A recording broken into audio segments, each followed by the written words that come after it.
Welcome to my video on powers of 10. So powers of 10 is a 5th grade skill that we spend not a lot of time on, but we do need to understand it because it's very important when we think about multiplying decimals, dividing decimals, those kind of things.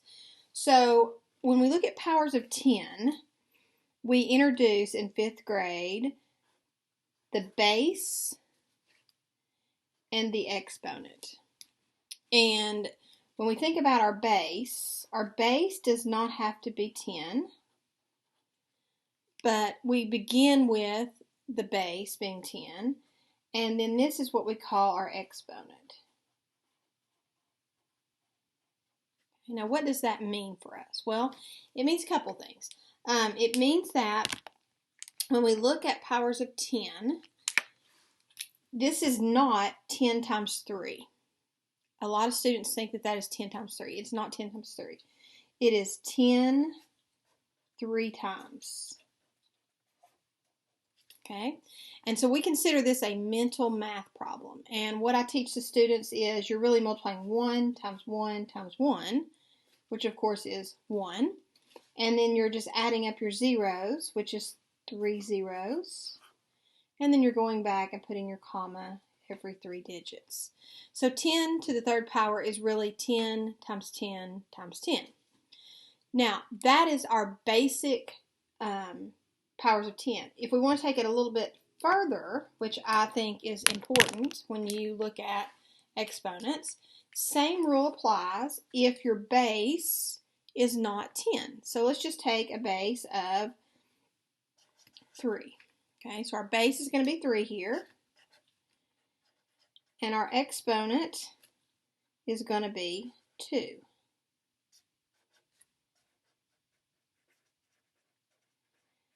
Now this is where students and adults alike probably think to themselves, this is 2 times 3.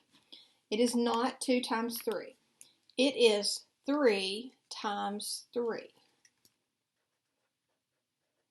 Because it's 3 2 times. And 3 times 3 is 9. Now we learned earlier in the year that exponents were created by mathematicians, and they did this so that they could take really large numbers or really large equations, and they did not have to write them out. So let's just look at another example. What if, oh, sorry about that. What if I took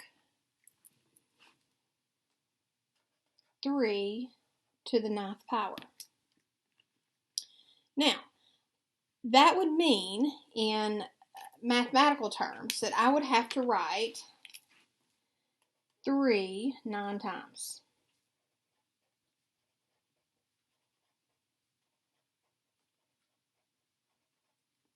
All right, and so mathematicians realize, I need to keep that there, I don't know why I keep doing that.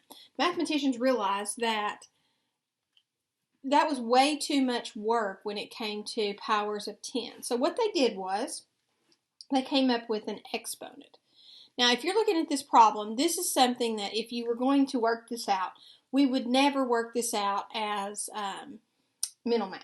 This would be a calculator type problem because you would be doing 3 times 3, which is 9. And then you would be taking 9 times 3, which would be 27. And that would be 27 times 3, and you see the pattern here. And this is where the calculator would come in most of the time. And you would go all the way until the end. And we know that students use calculators in 6th grade, and it actually has that exponent form. So that was just a quick little lesson on exponents. I hope that helped, and have a wonderful day.